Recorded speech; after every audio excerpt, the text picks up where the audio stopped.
This is not a werewolf story by Sandra Evans, chapter 21, where Raoul finds the key to his questions, but the answers are all wrong.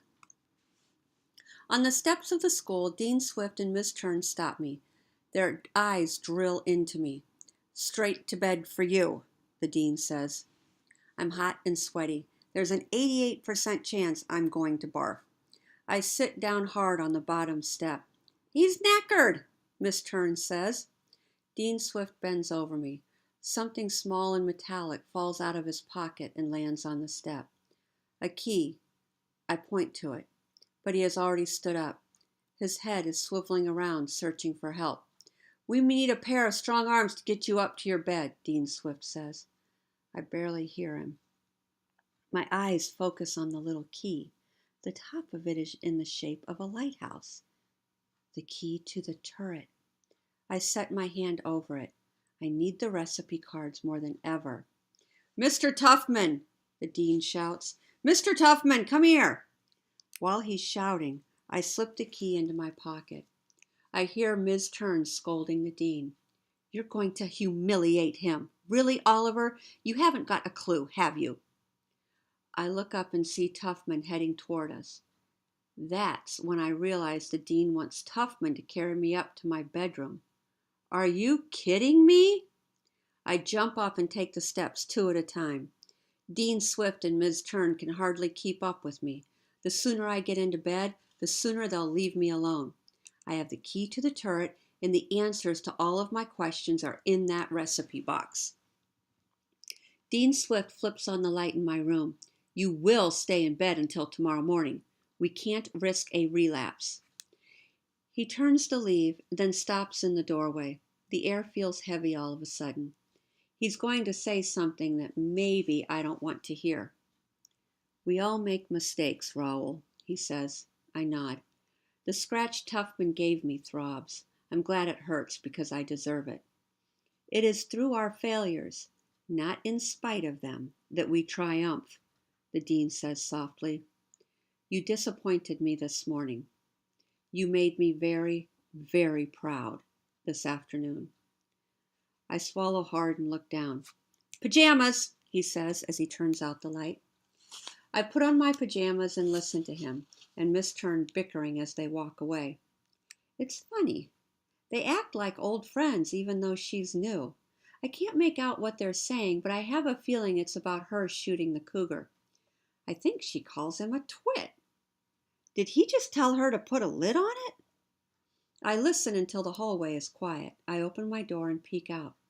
A second later, and I've unlocked the utility closet. I glide up the steps. The recipe box is on top of Dean Swift's tape recorder. I grab it. On the second step down the stairs, I see the doorknob turn. For a split second, I'm so scared I can't move. "You forgot to lock it?" It's Miss Turn. "Never!" I hear the dean say as the door opens. I turn around. I put the box back and dart under a small table pushed against the wall. "You're an absent-minded old duffer," Ms. Turn says as the steps creak and Dean Swift starts to puff his way up them. I pull a desk chair in under the table to hide myself better. I barely stop my scream. Coiled on the seat is Gollum. She lifts her head and looks at me. The back of my neck tingles. Then she drops to the floor and glides away. "So you think this is why the cougar is here?" Ms. Turn asks. "They're so far from the truth they can't even see its tail end. The cougar is here for the wolf." I almost crawl out from under the table to tell them, but then I'd have a lot to explain. The key feels hot in my pajama pocket. "It's a theory," says the dean. "But it supports mine," she says. "I don't see how." Dean Swift sounds tired. "Luke Ferrier has spent a lifetime hunting rare predators. What if you're right? What if the Fresnel lens attracts them?" There's a long silence. Luke Ferrier. My brain scratches around. Where have I heard that name before? "It doesn't call them exactly," Dean Swift finally says. "It's more complicated." My ears stretch. I'm listening so hard. It's not a theory, it's a hunch. Perhaps the light of this lens has the power to open a kind of doorway in the natural world between different states of being. I think White Deer Woods is one of those doorways, and maybe certain types of predators are attracted to that power threshold. I shiver. I'm hot and cold at the same time. The dean only has half the story. He's wrong about why the cougar's here, but he's right about the door. White Deer told me my lighthouse in the woods was a place between places. That's a good definition of a doorway, isn't it? But here's what Dean Swift doesn't know. The door the light opens isn't White Deer Woods. When the light hit me last Friday on the edge of the cliff, it opened the door inside me. The door that separates Wolf me from Raoul me. What if you're right? Miss Tern asks. Let's say that the light draws certain types of predators. What if Ferrier got wind of your experiments somehow and decided to hunker down on this island and wait to see what your light would bring him? If that were true, then the Fresnel lens would be like a baited trap. Dean Swift sounds horrified. Precisely, says Miss Tern. 40 years ago, the Pen Cove massacre brought Ferrier 2 spirit animals in one felonious swoop. Why wouldn't he return to the scene of his most successful crime? Especially if he thought that your light would lure his prey to him. It clicks. Luke Ferrier is the criminal mastermind she told us about in class.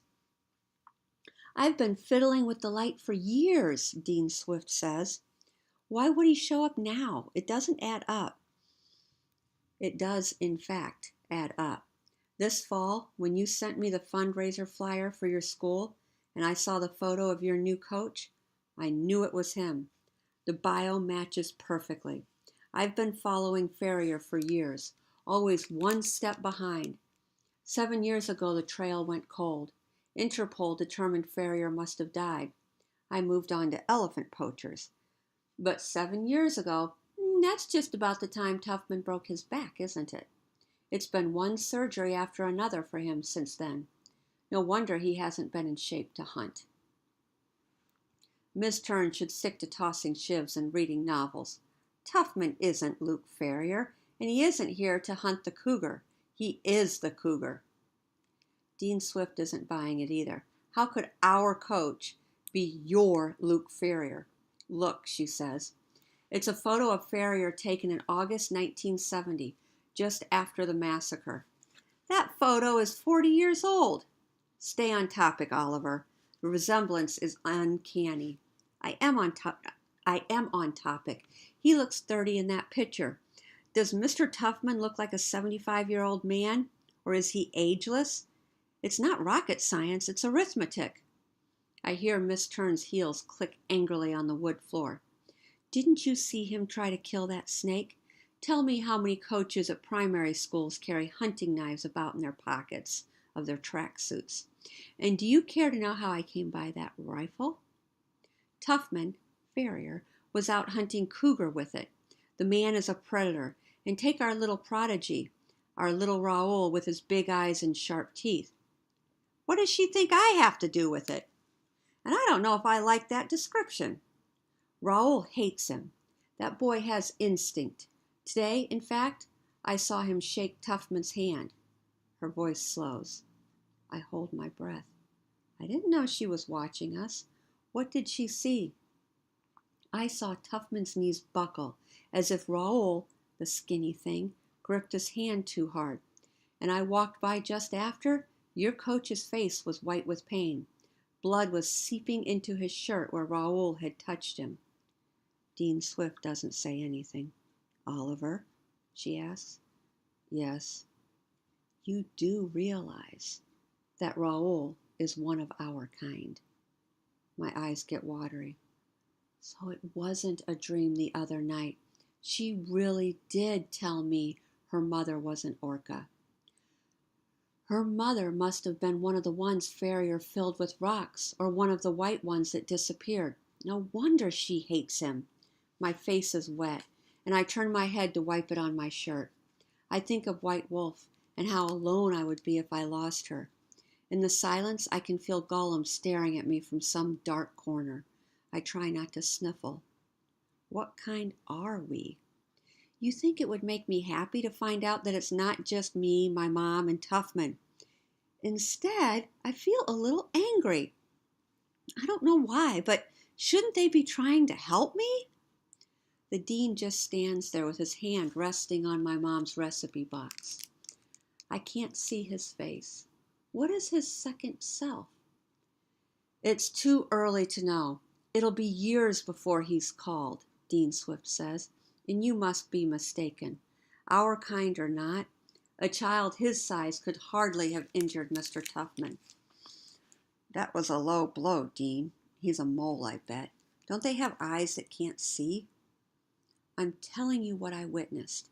And if Ferrier is Tuffman, and Tuffman is Raoul's uncle, mightn't the boy be in danger? Shouldn't we warn him in some way?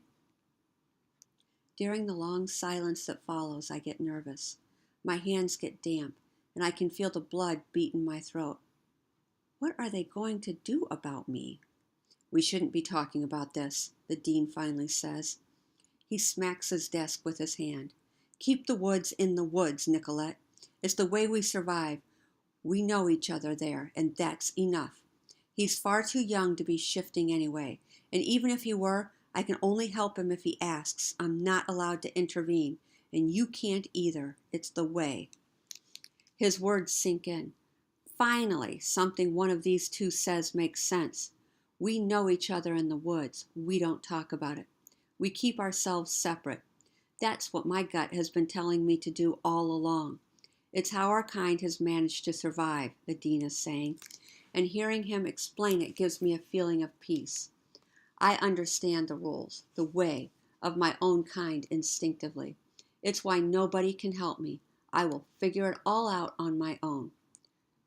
It's time we organize ourselves, Oliver. Miss Turn says so softly I almost can't hear her. It's time we make new ways. We must defend the wild. Silence is our only defense. The old way is the only way, Dean Swift says. They're both quiet for so long my feet fall asleep.